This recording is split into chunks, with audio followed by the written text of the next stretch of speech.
Bismillahirrahmanirrahim. Assalamualaikum warahmatullahi wabarakatuh. Waalaikumsalam warahmatullahi wabarakatuh. Yang saya hormati Ibu Kepala Sekolah SDN Sukaharja II serta rekan-rekan guru hebat, Bapak Ibu Guru SDN Sukaharja II. Alhamdulillahirrahmanirrahim. Marilah kita panjatkan puji serta syukur kehadirat Allah Subhanahu wa Ta'ala, karena atas berkah dan rahmatnya kita bisa berkumpul di tempat ini, insya Allah tempat yang mulia. Salawat serta salam tak lupa kita curahkan kepada junjungan Nabi besar Muhammad Sallallahu Alaihi Wasallam. Sekali lagi saya ucapkan terima kasih kepada Ibu Kepala Sekolah, kepada Bapak Ibu Guru yang sudah menyempatkan waktu untuk menghadiri acara diseminasi atau penyebaran informasi yang sudah saya dapatkan di program CGP, Calon Guru Penggerak Angkatan 9 Kabupaten Bogor. Alhamdulillah, karena saya sudah menyelesaikan modul 1.4 tentang budaya positif. Bisa dimulai Bapak Ibu? Bisa ya? Budaya positif. Ada dua gambar di depan. Yang pertama adalah gambar apa Bapak Ibu? Pamit, salim, salaman. Gambar yang kedua, berdoa sebelum pulang atau sebelum belajar. Ini adalah salah satu dari banyaknya budaya positif. Ini kenapa saya tampilkan ini? Karena ini adalah budaya positif yang sudah ada di sekolah kita. Tapi agar berkembang lebih bagus, akan kita pelajari bersama-sama apa itu budaya positif. Apa itu budaya positif? Ada yang sudah tahu? Belum? Oke, kita belajar bersama. Budaya positif merupakan nilai-nilai keyakinan dan kebiasaan-kebiasaan yang ada di sekolah yang berpihak pada murid, yang dijadikan suatu pembelajaran dalam penanaman karakter. Di sini ada perubahan paradigma, stimulus respon, teori kontrol. Jadi ada dua teori yang akan kita pelajari bersama. Mungkin stimulus respon ini adalah uraiannya sudah banyak Bapak Ibu ketahui. Nah, yang akan kita lebih dalami hari ini adalah tentang teori kontrol. Apa sih bedanya? Kita lihat dari susunan kata-katanya. Pertama, stimulus respon. Kita mencoba mengubah orang agar berpandangan sama dengan kita. Mungkin ini kebiasaan yang sudah mendarah daging di lingkungan kita. Kita bedakan dengan teori kontrol. Kita berusaha memahami pandangan orang lain tentang dunia. Jadi kita lebih memahami pandangan orang lain, bukan orang lain harus paham sama kita, tapi kita harus menyamakan paradigma bahwa tidak semua harus sesuai sama kita. Oke, yang kedua, perilaku buruk dilihat sebagai suatu kesalahan. Bedakan dengan teori kontrol adalah semua perilaku memiliki tujuan, baik itu perilaku baik maupun perilaku buruk. Poin yang ketiga, orang lain bisa mengontrol saya, tapi di teori kontrol sebelumnya adalah hanya ada Anda yang bisa mengontrol diri Anda sendiri.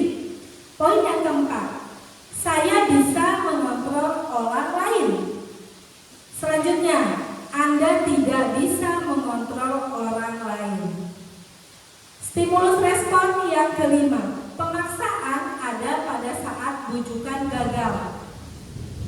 Tapi kebalikannya, kolaborasi dan konsensus menciptakan pilihan-pilihan baru.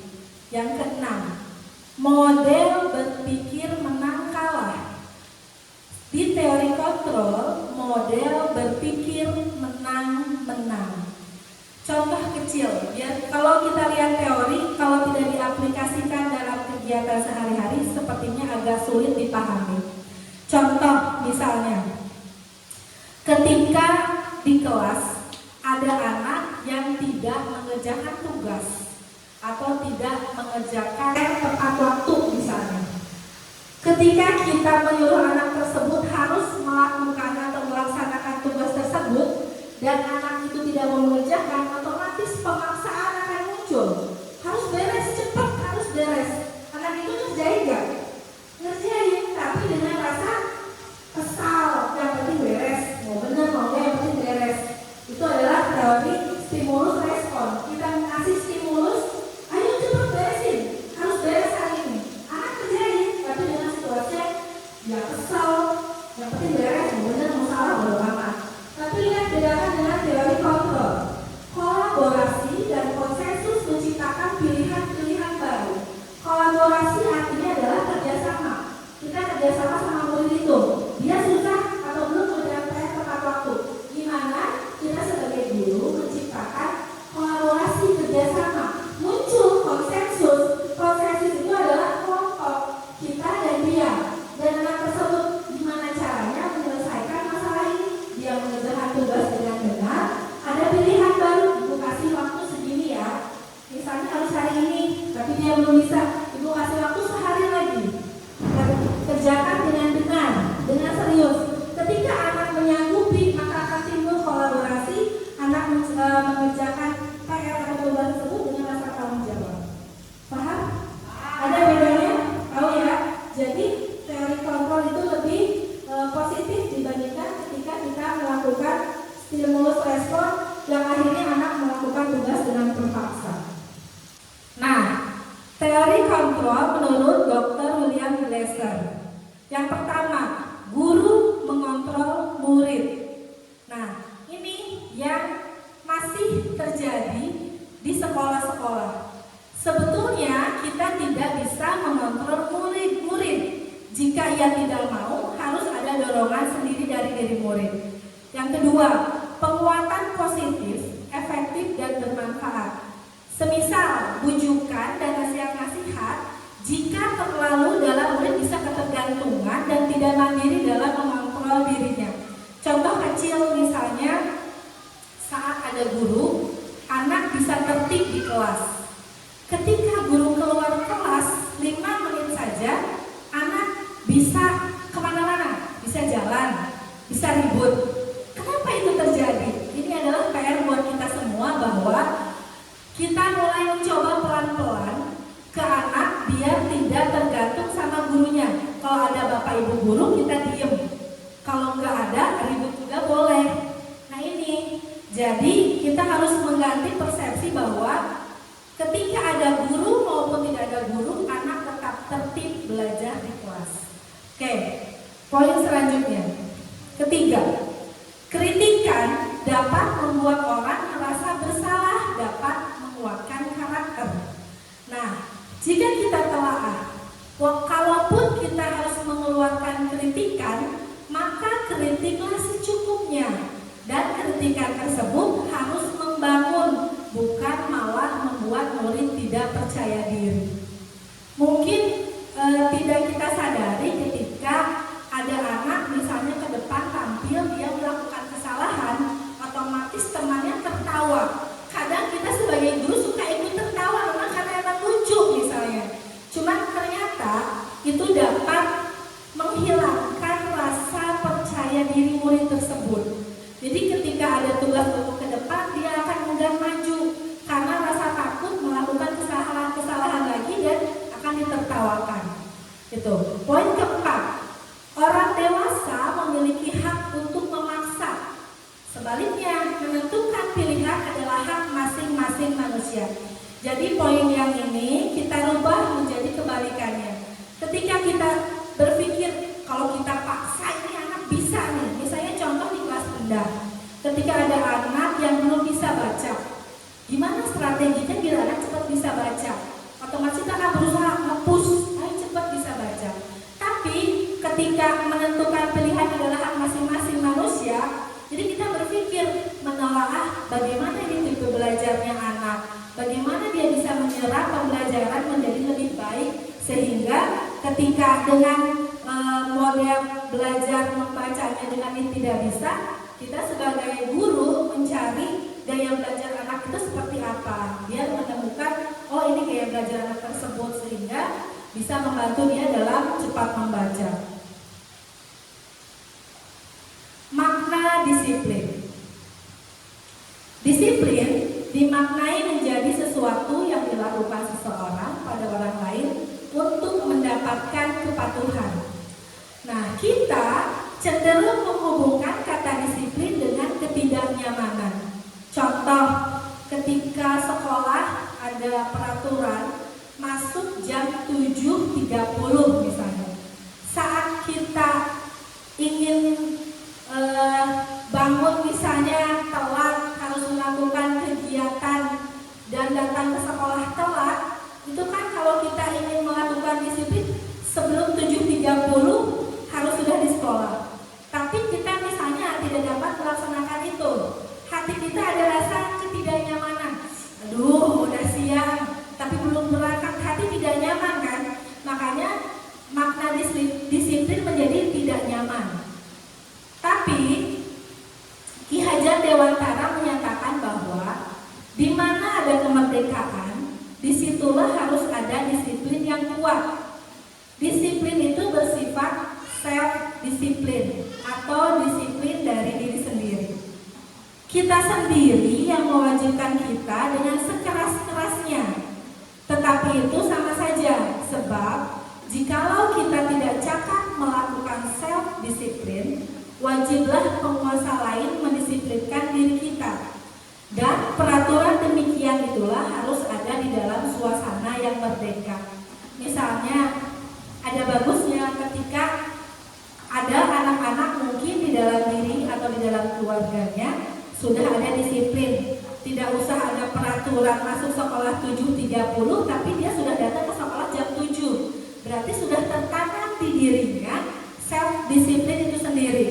Tapi ada anak yang sudah ditentukan jam 7.30, tapi tetap saja masih telat. Maka di sini menurut Ki Hajar Dewantara ada wajiblah penguasa lain mendisiplinkan diri kita. Maksudnya kalau di sekolah, kalau anak yang sudah datang tepat waktu itu sudah bagus, berarti dia self-disiplinnya sudah ada. Tapi ketika anak yang telat, maka wajiblah penguasa, maksudnya dalam hal kepala sekolah dan gurunya yang mendisiplinkan. Itu maksud Ki Hajar Dewantara di sini. Poin selanjutnya, Ki Hajar Dewantara menyatakan bahwa untuk mencapai kemerdekaan atau dalam konteks pendidikan kita saat ini, untuk menciptakan murid yang merdeka, syarat utamanya adalah harus ada disiplin yang kuat. Disiplin yang dimaksud adalah disiplin diri yang memiliki motivasi internal, berarti dari dalam diri. Jika kita tidak memiliki motivasi internal, maka kita memerlukan pihak lain untuk mendisiplinkan kita atau motivasi eksternal. Karena berasal dari luar, bukan dari dalam diri kita sendiri. Jadi tadi kalau anak sudah terbiasa disiplin, berarti motivasi internalnya sudah bagus. Tapi ketika dari dalam tidak ada, kita sebagai guru dan sebagai orang yang menuntun dia dalam pembelajaran wajib memberikan motivasi eksternal atau motivasi dari luar. Nah, untuk mewujudkan kedisiplinan, maka diperlukan kesepakatan kelas. Kesepakatan kelas berisi tentang aturan yang dibuat bersama-sama antara guru dan murid untuk menciptakan suasana yang kondusif dalam mewujudkan budaya positif. Setelah berjalannya kesepakatan kelas, maka akan menumbuhkan keyakinan kelas. Jadi, mungkin ada orang yang menamakan kesepakatan kelas atau keyakinan kelas. Apa sih bedanya? Jadi, kesepakatan kelas itu adalah ketika kita masuk ke kelas yang baru atau tahun ajaran baru, maka guru membuat bersama siswa kesepakatan kelas. Misalnya, membuat poin-poin tertentu dari setiap murid. Dia misalnya mencatat, aku pengen di kelas ini belajar tertib, tidak ada yang mengganggu teman saat belajar. Terus misalnya, Bu, boleh nggak minum air putih saat belajar? Itu poin-poin tersebut dibuat oleh anak-anak, diakomodir oleh gurunya. Lalu ditempel, dilihat, dan disusun secara rapi. Ketika sudah disepakati, maka timbullah keyakinan kelas. Jadi kesepakatan dibuat dari awal, kalau sudah disepakati semua, maka akan jadilah keyakinan kelas. Paham? Masih semangat? Biar semangat, berdiri dulu coba. Kalau saya bilang Bapak, condongkan badannya ke depan. Bapak. Pak Randy salah itu ke belakang. Konsentrasi. Kalau saya bilang Bapak, badannya ke depan. Bapak. Ibu ke belakang. Ibu. Kalau bilang Tini ke kiri. Tini ke kiri. Kalau Tono ke kanan. Siap? Saya akan membacakan sebuah cerita. Tolong konsentrasi. Bapak berangkat kerja diantar oleh ibu. Tini dan Tono ikut mengantar. Lalu Tini berkata, Bapak, ibu di mana? Lalu Tono menjawab, Bapak sudah berangkat kerja. Bapak sudah berangkat kerja. Baik, Bu. Oke, terima kasih.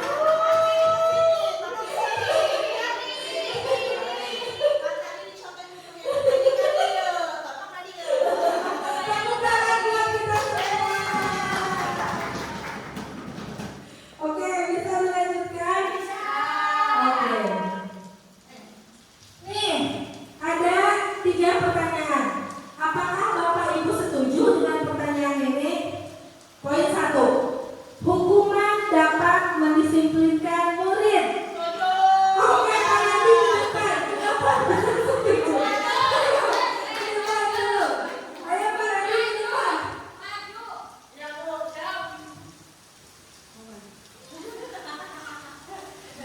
Tolong, Bapak di sini.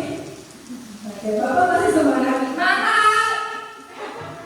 Depan saya ada 2, ini Bapak pegang 1. Oke. Bapak coba baca, ada kalimat nomor 1 baca. Hukuman dapat mendisiplinkan murid. Bapak setuju? Kenapa Bapak setuju? Kalau pakai ini Pak, biar jerak. Iya, jelas. Kayak lagu Agnes Monica. Jelas. Jadi Bapak setuju? Oke. Bapak mau nggak buat 3-3-nya Bapak yang jawab? Pakai ini, poin 2. Pemberian hukuman dengan hal positif seperti membaca atau memberikan halaman sekolah dapat menjadi setuju. Kenapa? Dan disiplin. Disiplin lagi. Poin 3. Memberikan penghargaan dapat meningkatkan motivasi belajar murid. Setuju nggak? Setuju. Kalau dikasih misalnya anak yang bisa jawab, dikasih penghargaan biar dia dapat motivasi belajar lebih semangat, setuju nggak? Setuju. Kenapa? Dan tambah semangat. Oke, terima kasih Bapak Randy. Jawabannya luar biasa. Gelora jiwa muda. Semangat. Oke. Nah, biar tadi terjawab 3 kalimat tadi, kita pelajari dulu ini. Teori motivasi, hukuman, penghargaan, dan restitusi. Ada 4 yang kita pelajari hari ini secara bersama-sama. Motivasi, hukuman, penghargaan, dan restitusi. Dian Dosen dalam bukunya Restructuring School Discipline menyatakan ada 3 motivasi perilaku manusia. Yang pertama untuk menghindari ketidaknyamanan atau hukuman. Jujur, saya juga dulu kalau ke sekolah, kenapa datang pagi-pagi? Karena kalau terlambat takut dihukum. Pernah nggak ada rasa itu? Berarti motivasi 1 masuk nih, pernah kita rasakan. Motivasi kedua, saya melakukan itu karena ingin mendapat imbalan atau penghargaan dari orang lain. Misalnya ada guru bilang, kalau dapat nilai 100 dapat coklat. Maka saya melakukan pengen dapat nilai 100 karena saya pengen dapat coklat. Motivasi kedua. Motivasi ketiga, untuk menjadi orang yang mereka inginkan dan menghargai diri sendiri dengan nilai-nilai yang mereka percaya. Nah, ternyata penghargaan juga bisa menjadi sebuah hukuman. Lah, kok bisa? Lihat, Alfie Kohn mengemukakan bahwa penghargaan maupun hukuman adalah cara-cara mengontrol perilaku seseorang yang menghancurkan potensi untuk pembelajaran yang sesungguhnya. Saat saya mendapatkan teori ini agak sedikit terkejut juga. Loh, kok ternyata penghargaan itu ternyata jadi hukuman juga gitu.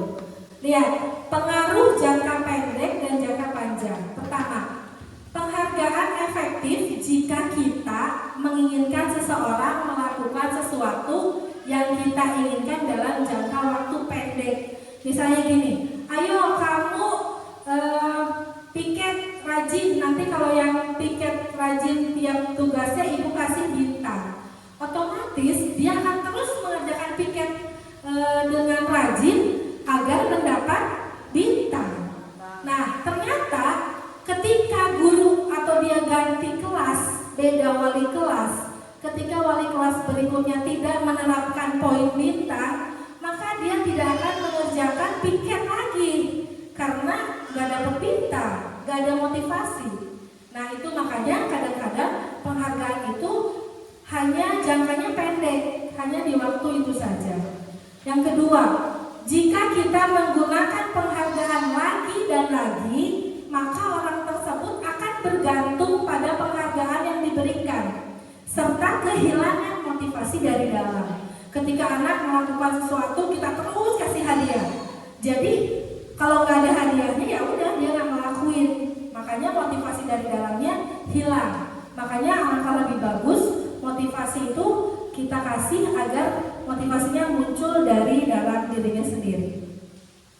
Yang ketiga, jika kita mendapatkan penghargaan untuk melakukan sesuatu yang baik, maka selain kita senantiasa berharap mendapatkan penghargaan tersebut lagi, kita pun menjadi tidak menyadari tindakan baik yang kita lakukan.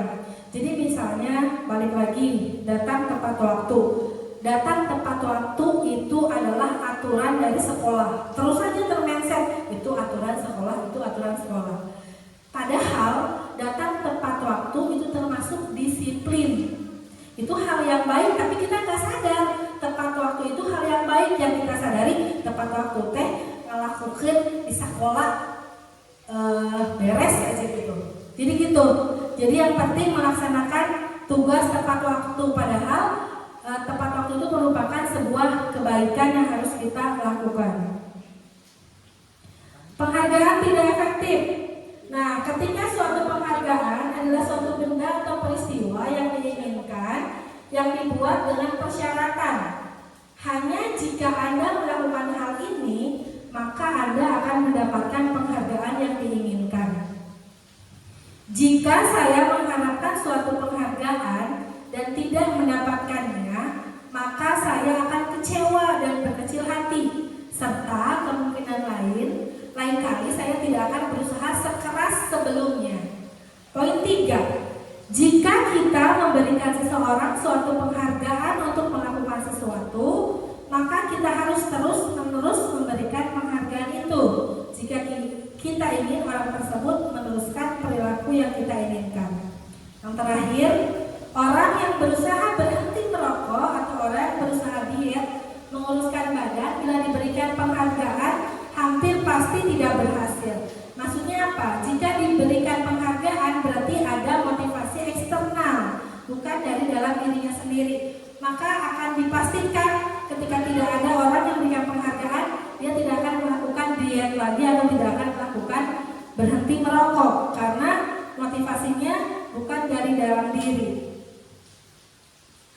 Penghargaan itu menghukum mereka yang tidak mendapat penghargaan. Misalnya dalam sistem ranking, mereka yang mendapatkan ranking kedua akan merasa paling dihukum. Padahal ranking 2 itu sudah bagus, tapi ketika dia melihatnya ada yang ranking 1, pasti dalam dirinya, ih aku gak ranking 1 tapi ranking 2. Nah itu berarti dia akan merasa terhukum.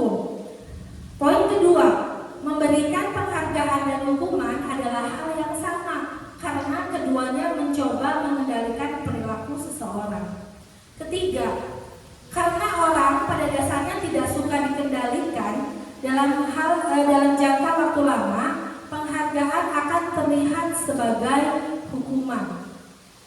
Poin 4, jika suatu penghargaan diharapkan namun Anda tidak mendapatkannya, maka Anda akan merasa dihukum. Nah, ini yang kita bahas dari tadi, motivasi dalam diri atau intrinsik. Saat seorang anak belajar untuk pertama kali menggabungkan huruf-huruf dan kata-kata serta menyadari bahwa ia dapat membaca, maka akan timbul pijar di matanya, sebuah senyuman di wajahnya. Anak tersebut begitu gembira bahwa ia telah mempelajari dan menguasai suatu keterampilan baru. Kesadaran akan kemampuannya bahwa dia sudah dapat membaca sesungguhnya sudah merupakan sebuah penghargaan. Nah, jika kita memberikan penghargaan kepada seorang anak pada saat dia sedang merasa bangga dengan pencapaiannya sendiri, maka kita akan mengambil kegembiraan yang saat itu sedang dirasakan secara alamiah. Kadang misalnya ketika anak bisa melakukan hal yang baru oleh dirinya sendiri, misalnya ketika ada anak misalnya belajar membaca, dia baru bisa membaca, maka akan timbul rasa gembira, senang. Bu, aku udah bisa baca, Bu, semangat. Tapi misalnya ketika guru langsung, Bu, kamu udah bisa baca, Ibu kasih ini ya, maka yang timbul dalam diri dia, oh ternyata aku bisa baca, hadiahnya ini, dikasih ini sama Bu Guru. Berarti kita sejenak kita merusak kebahagiaan alamiahnya. Harusnya kita berikan, wah selamat, kamu hebat, udah bisa baca. Maka kegembiraannya akan timbul sendiri dalam diri. Jadi ketika dia sudah bangga sama diri sendiri, kalau kita kasih hadiah, oh ternyata kalau aku bisa baca, ini tuh dapat hadiah.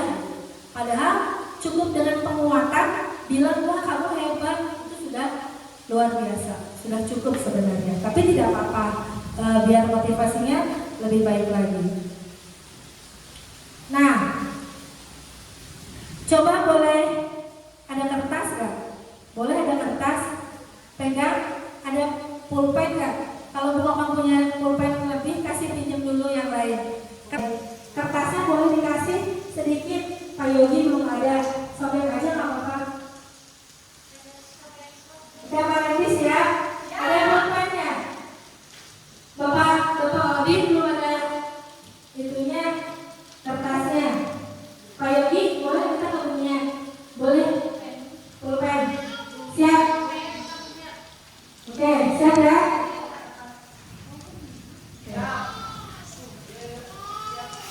Siap. Yang satu, mencatat 100 kali di dalam buku kalimat saya tidak akan terlambat lagi karena terlambat ke sekolah. Hukuman atau konsekuensi? Pilih, Ibu tulis nomor 1, hukuman atau konsekuensi. Tulis di kertasnya. Langsung 1 apa, hukuman atau konsekuensi? Jawabannya aja. Udah? Nomor 2, lari mengelilingi lapangan basket 2 kali dan terlambat hari di sekolah. Hukuman atau konsekuensi? Silakan ditulis jawabannya.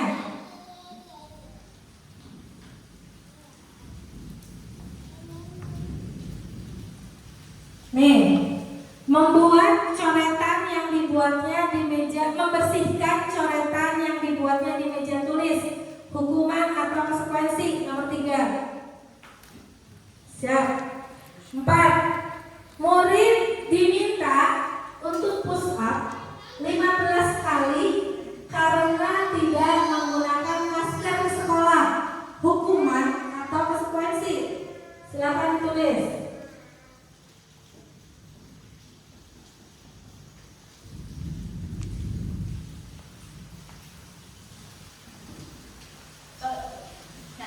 Udah? Pak Adi udah? Belum?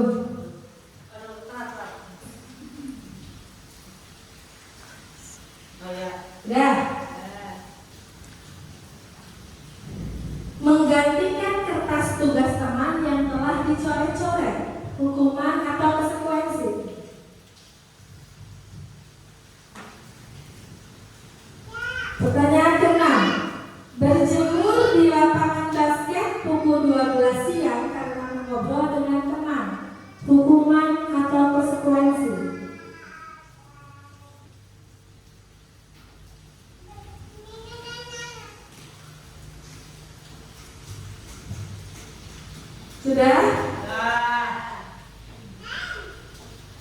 Siap. Siap. Sekarang pulpennya semua ditaruh, tidak ada yang pegang pulpen. Oke. Kita cocokkan jawabannya.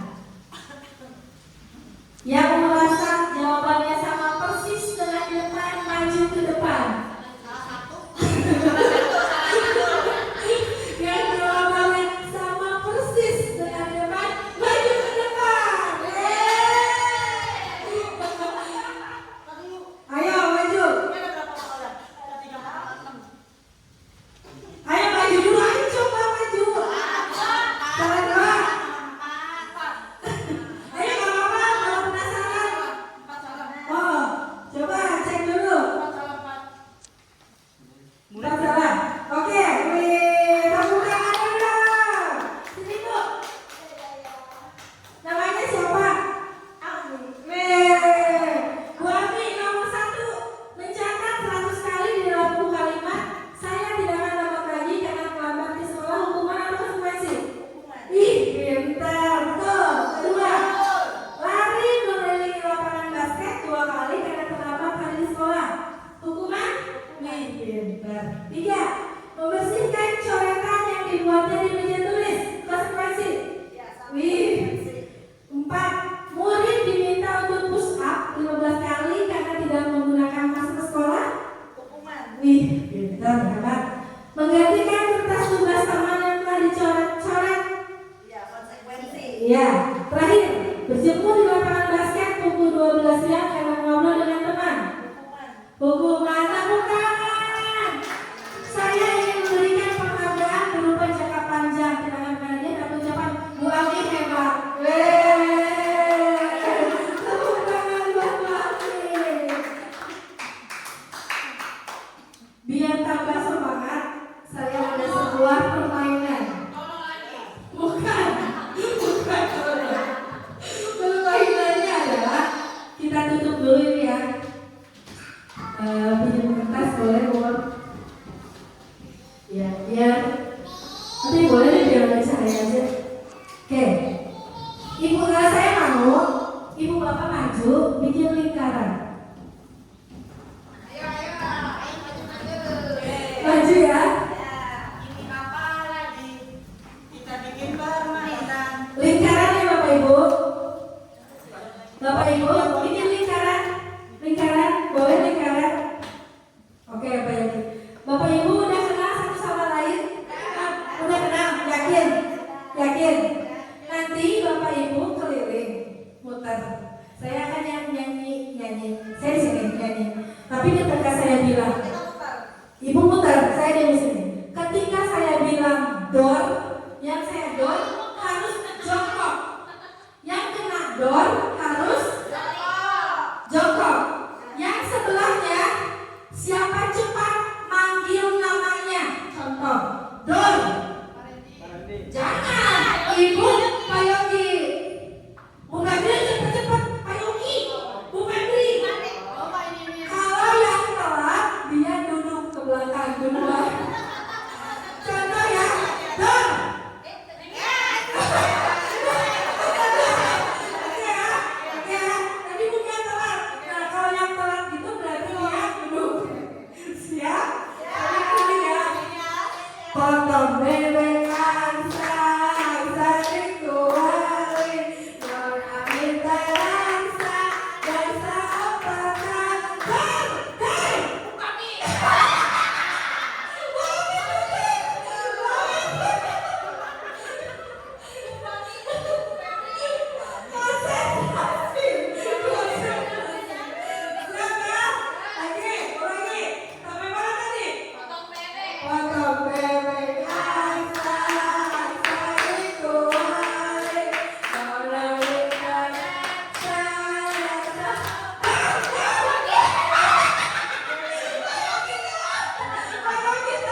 mineral. Tenang, di belakang ada itu Pepsi. Perbedaan hukuman dan konsekuensi. Lihat, kalau hukuman sesuatu yang menyakitkan dan harus terjadi.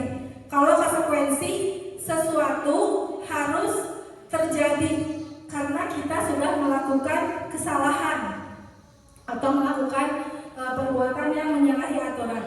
Kedua, hukuman membuat anak sakit fisik maupun hati untuk jangka waktu yang lama. Nah, kalau konsekuensi membuat anak merasa tidak nyaman dalam jangka waktu pendek. Kalau hukuman, anak membenci kedisiplinan. Kalau konsekuensi, anak menghargai disiplin. Hukuman bersifat paksaan. Kalau konsekuensi, stimulus tanggapan. Hukuman mendorong anak menyakiti diri sendiri.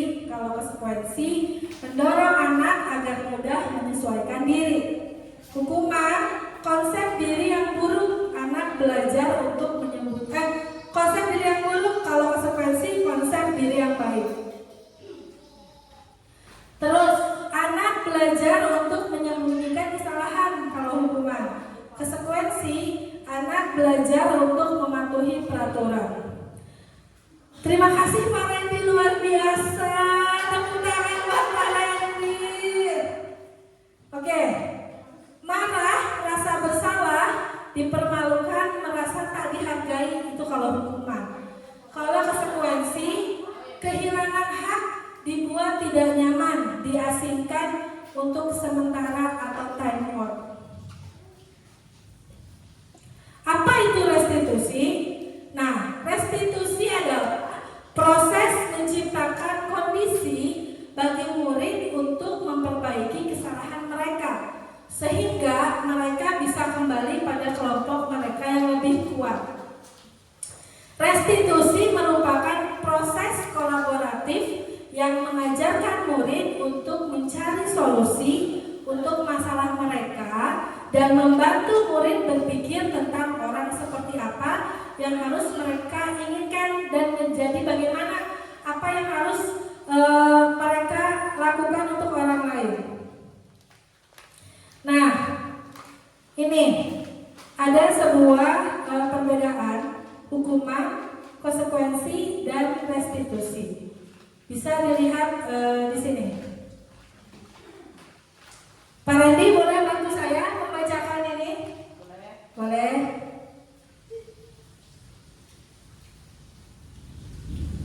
Di sana. Oke.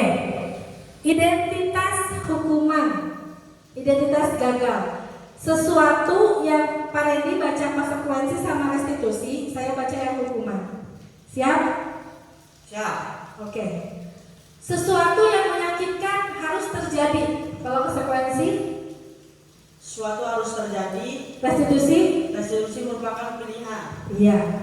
Poin 2. Hukuman itu tidak nyaman untuk murid atau anak untuk jangka waktu panjang. Konsekuensinya tidak nyaman untuk murid atau anak untuk jangka waktu pendek.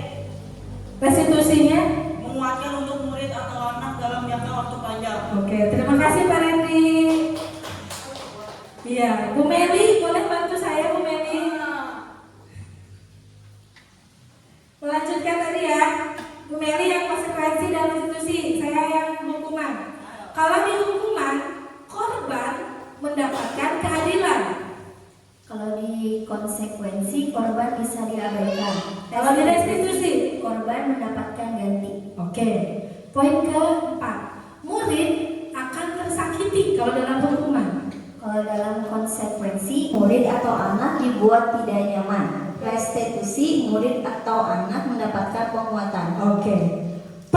Perilaku pasif agresif meningkat kalau di hukuman. Konsekuensi, penguatan hanya bertahan dalam jangka waktu pendek. Restitusi, masalah terpecahkan. Oke, jadi ini ibaratnya restitusi itu kayak solusi terbaik kalau dilihat dari beberapa kalimat. Oke, di hukuman, sistem tidak akan berjalan bila murid tidak takut jadi murid harus takut kalau dihukuman. Dalam konsekuensi memerlukan monitoring dan supervisi terus-menerus dari guru. Restitusi, murid belajar bertanggung jawab untuk perilakunya. Oke, di hukuman berlaku hanya pada sebuah institusi, tidak berlanjut pada kehidupan nyata. Konsekuensi membantu penerapan mengikuti peraturan dalam masyarakat. Restitusi fokus dalam pemecahan masalah dalam jangka waktu panjang. Oke, di hukuman peraturannya adalah kamu harus. Nah, kalau di konsekuensi bagaimana? Apa peraturannya? Mampukah kamu melakukannya? Terima kasih. Oke, kalau di restitusi, Apa yang kamu yakini? Apa yang kamu bisa lakukan untuk memperbaiki masalah ini? oke, terakhir.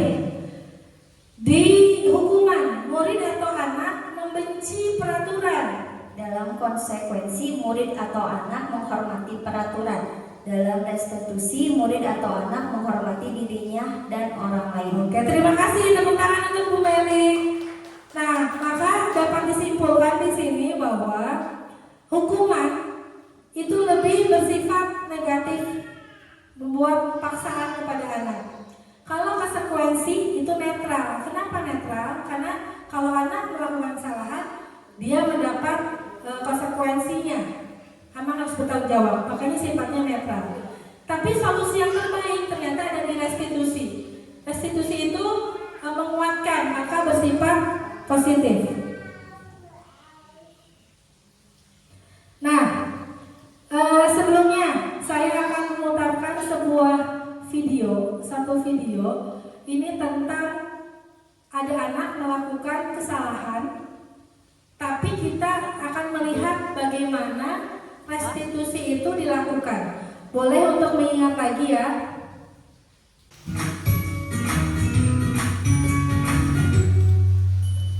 Salam dan bahagia Ibu dan Bapak Guru hebat. Pada video kali ini kita akan membahas tentang salah satu program disiplin positif yang diterapkan di lingkungan sekolah yang dikenal dengan nama restitusi.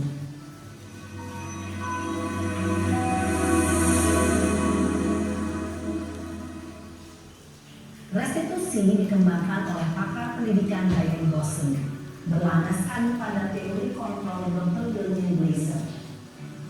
Segitiga restitusi adalah suatu proses dialog yang dijalankan oleh guru atau orang tua agar dapat menghasilkan murid yang mandiri dan bertanggung jawab.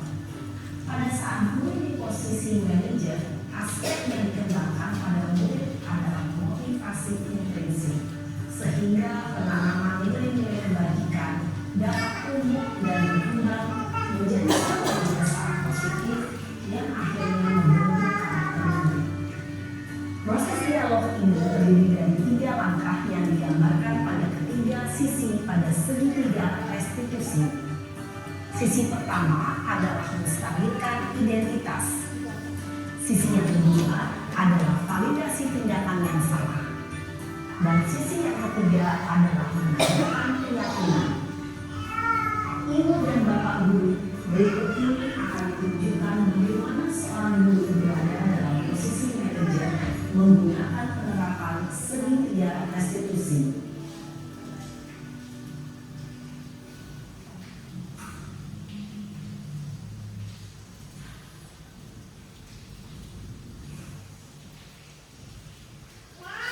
Siang sana. Siang Pak. Sudah lama nggak ketemu sana? Kenapa hari ini ada di sini? Kesel Pak, kesel banget. Masa aku dikatain tukang fitnah Pak? Ya aku marah lah. Aku balik katain mereka di depan kelas. Kesel banget. Oh begitu. Ya pasti kamu akan kesal. Bapak juga akan marah apabila ada yang menuduh Bapak seperti itu. Kemudian pada saat itu kamu mau melakukan apa? Ya saya langsung ngatain mereka lah Pak. Kesel banget. Saya bentak-bentak dia di depan teman-teman lain. Oh begitu. Pasti kamu melakukan seperti itu karena suatu alasan tertentu kan? Iya lah, maksud saya diam saja Pak. Ya saya bela diri lah. Maksud saya dituduh tukang fitnah. Ya wajar lah. Mempertahankan harga diri itu sesuatu yang penting buat kamu. Untung kamu tidak bertindak lebih gegabah lagi. hanya meminta-minta. Iya Pak. Untung saya masih bersabar dan hanya meminta saja. Sudah gemes padahal saya pasti beda diri Pak. Ya pasti ya, tapi kamu memilih untuk tetap bertahan dan bersabar. Kamu memilih untuk tidak berbuat lebih parah lagi kan? Nah, sekarang coba kita lihat tadi tindakan kamu yang mentak-mentak Eka di kelas. Tindakan kamu itu kira-kira sesuai dengan keyakinan kelas atau prinsip kamu tidak? Enggak lah Pak. Capek Pak jadi pemarah. Jadi keyakinan atau prinsip mana yang perlu sesuai dengan keinginan kamu? Ya, saya sebenarnya sangat menghargai orang lain. Mungkin saat itu saya menjadi emosi, jadi tidak menunjukkan sikap itu. Kamu meyakini tidak? Menghargai orang lain itu penting buat kamu. Yakin lah Pak. Iya, setuju. Kita harus saling menghargai. Namun ada juga keyakinan yang kita sepakati yang perlu kita jalankan apabila kita sedang marah, kan? Ya, saya bisa lebih proaktif, mulai dengan diri sendiri. Saya bisa jadi lebih bersabar, mengambil waktu jeda untuk berpikir mau apa selanjutnya. Kira-kira kamu bersedia memperbaiki masalah ini tidak? Bersedia Pak. Kalau kamu memperbaiki masalah ini, kamu akan menjadi orang seperti apa? Saya akan menjadi orang yang bertanggung jawab kali ya Pak. Dan senantiasa proaktif. Iya, menurut kamu bagaimana rasanya menjadi orang seperti itu? Ya nyaman lah, bangga bisa bersabar dan menahan diri. Baiklah kalau begitu. Yuk kita pikirkan bagaimana memperbaiki masalah ini.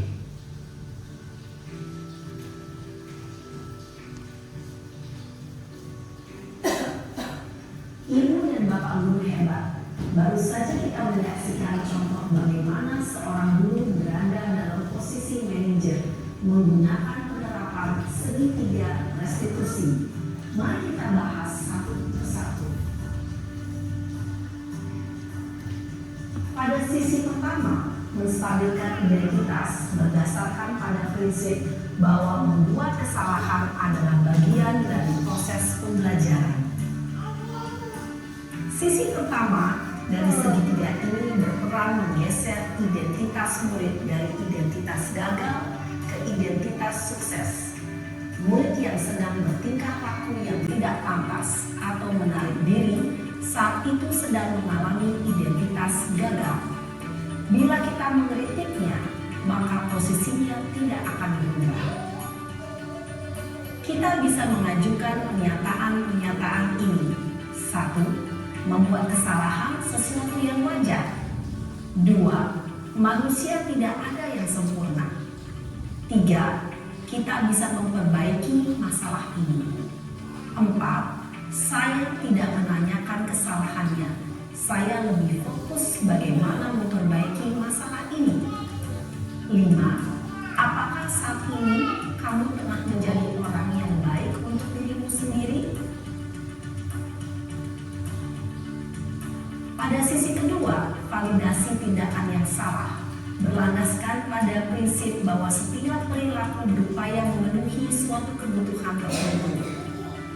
Guru yang telah memahami teori kontrol akan bergeser dari pemikiran stimulus respon menjadi proaktif dan mencoba untuk mengenali tujuan dari perilaku murid, mengenali dan mengakui kebutuhan murid ini dapat memperbaiki hubungan dengan murid tersebut.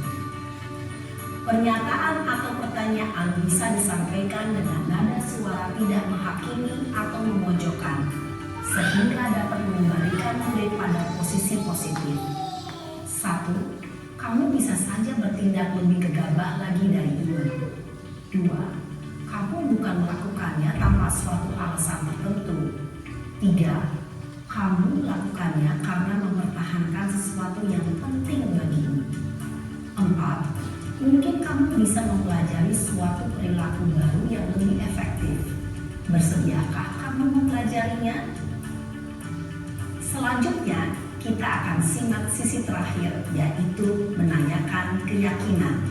Teori kontrol menyatakan bahwa pada dasarnya kita termotivasi secara intrinsik.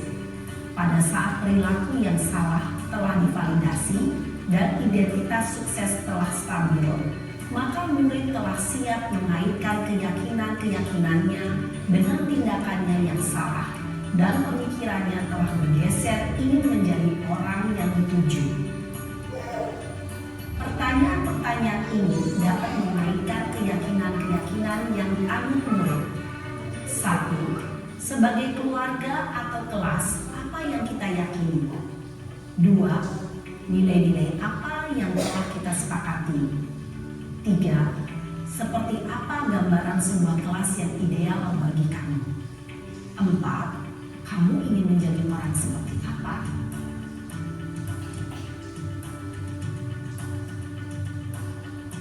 Dalam menerapkan segitiga restitusi, perlu diperhatikan beberapa hal, yaitu 1. Perilaku yang salah perlu dikaitkan dengan nilai-nilai atau keyakinan-keyakinan yang telah disepakati atau dituju. 2. Kesediaan orang yang melakukan kesalahan untuk memperbaiki masalah.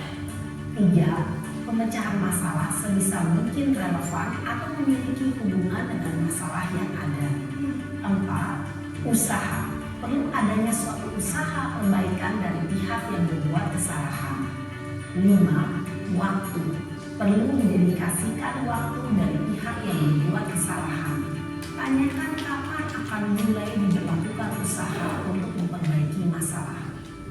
Dengan memahami struktur penerapan segitiga restitusi, diharapkan guru dapat menerapkan posisinya sebagai manajer dengan mengajukan pertanyaan-pertanyaan bermakna yang dapat membuat murid menjadi lebih percaya diri, bertanggung jawab, dan mandiri. Nah, ibu bapak guru perlu tidaknya mengikuti ketiga tahapan dalam segitiga restitusi bergantung pada ringan beratnya suatu permasalahan. Misalnya, bila permasalahan tersebut ringan, maka tidak perlu dijalankan secara berurutan. Bahkan bisa semudah menanyakan apa keyakinan yang kita sepakati.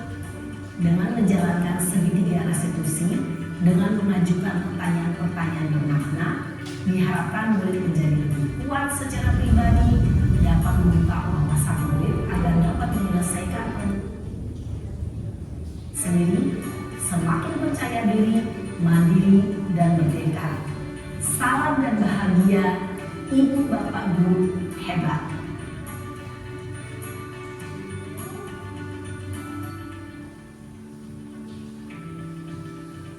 Oke, tadi kita sudah menyimak bagaimana aplikasi tentang pemahaman restitusi.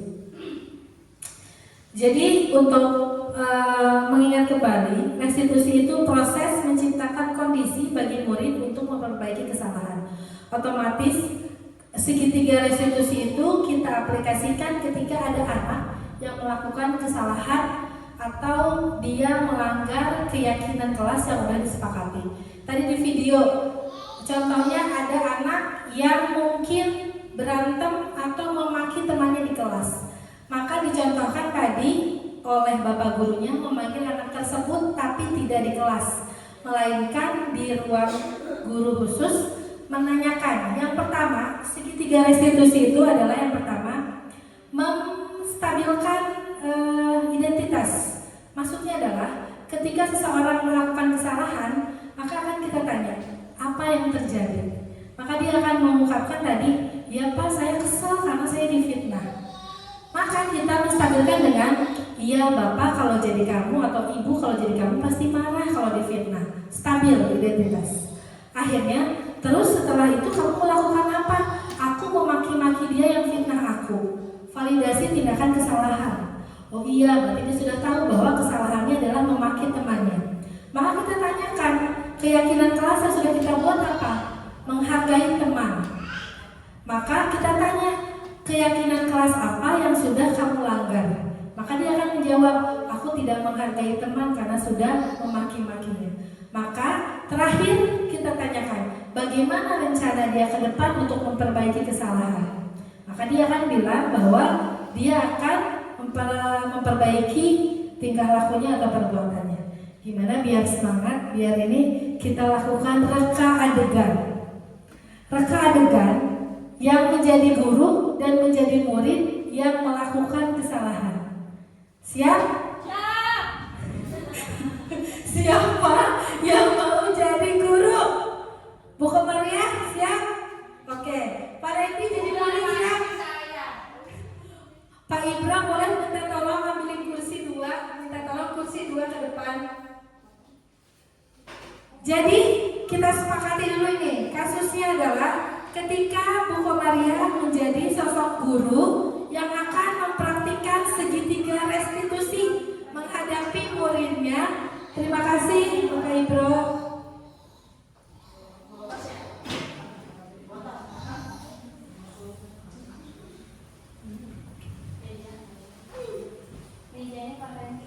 Oke.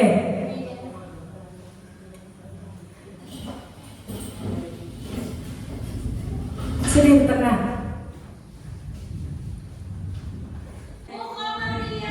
Pintar Bu Komaria, very pintar Bu Komaria.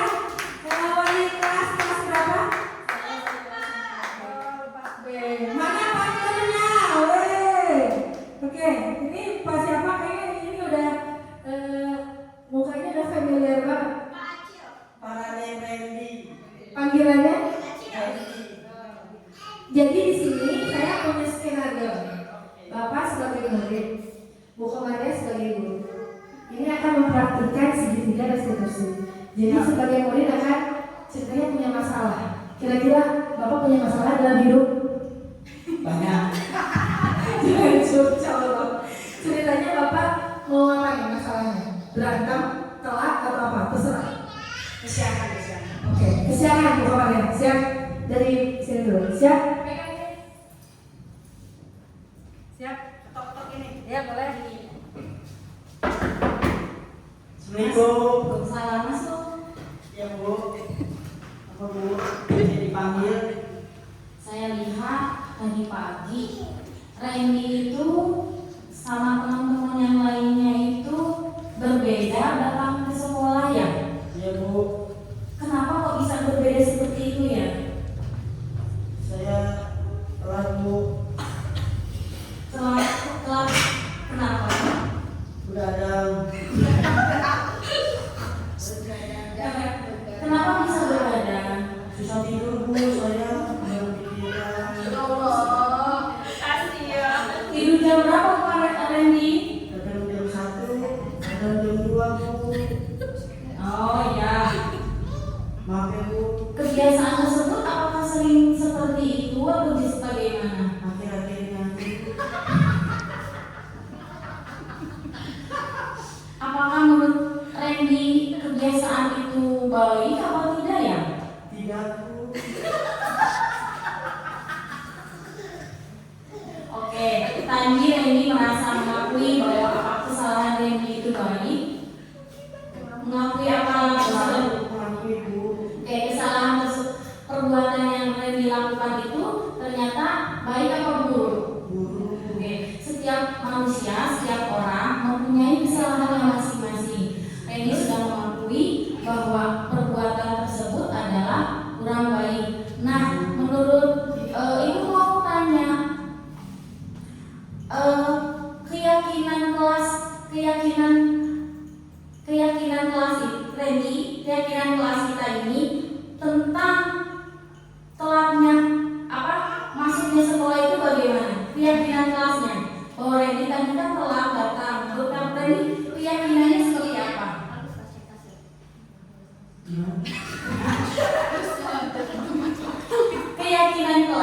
Keyakinan kelas tadi Randy itu kan telat. Nah, keyakinannya berarti apa? Bahwa perbuatan tersebut Tidak baik Bu. nah keyakinan seperti apa? Baru harus Jangan telat lagi. oke, bahwa sekolah ini kelas kita ini mempunyai bahwa sekolah kelas kita ini mempunyai keyakinan kelas bahwa disiplin. disiplin masuknya jam berapa? 7.30. Oke, nah Sarapan. oke, berarti keyakinan kelas bahwa sekolah kelas kita meyakini bahwa masuk sekolah itu jam 7.30 itu sudah ada di sekolah. Tadi Randy itu masuknya lebih belakangan dibandingkan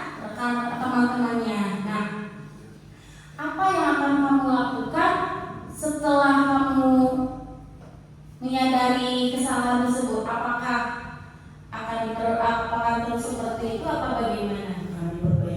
Bagaimana caranya? Pasang alarm. Siapa yang akan memasang alarm?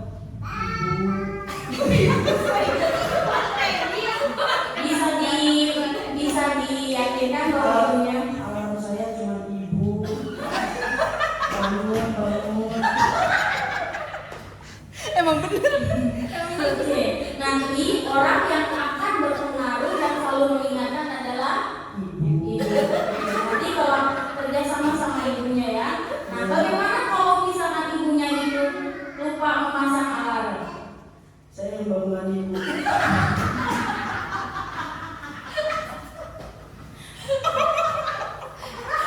Oke. Jadi tindakannya yang akan diperbaiki pasang alarm. Oke.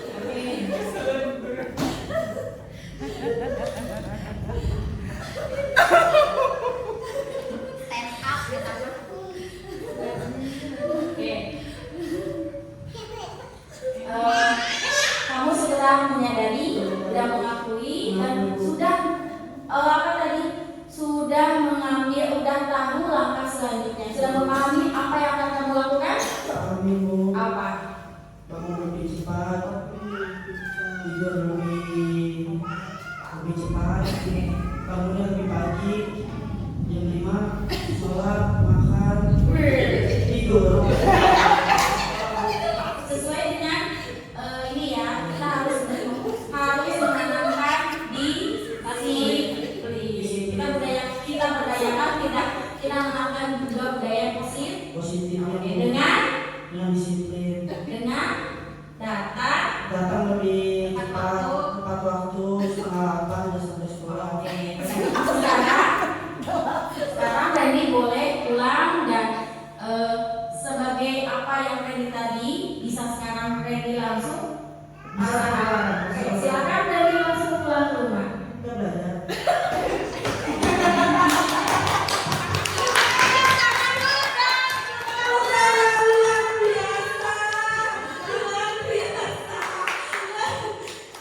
Luar biasa. Terima kasih untuk Bapak Maria dan Pak Randy, luar biasa sekali sudah mempraktekkan langsung tentang bagaimana penyelesaian ketika ada anak yang membuat kesalahan. Jadi tidak langsung menghakimi, tapi kita stabilkan identitas bahwa kenapa dia membuat kesalahan itu. Kita cari solusi bersama sehingga masalah itu teratasi. Solusinya pun bukan dari kita, tapi dari anak tersebut. Bagaimana dia dapat menyelesaikan masalah itu sendiri. Tepuk tangan buat kita semua. Oke, terima kasih atas menyelesaikan masalah itu sendiri. Tepuk tangan buat kita semua. Oke, terima kasih atas waktunya. Mohon maaf bila ada kesalahan. Kalau ada kebenaran itu datangnya dari Allah. Kalau ada kesalahan itu datangnya dari saya sendiri. Terima kasih. Wassalamualaikum warahmatullahi wabarakatuh.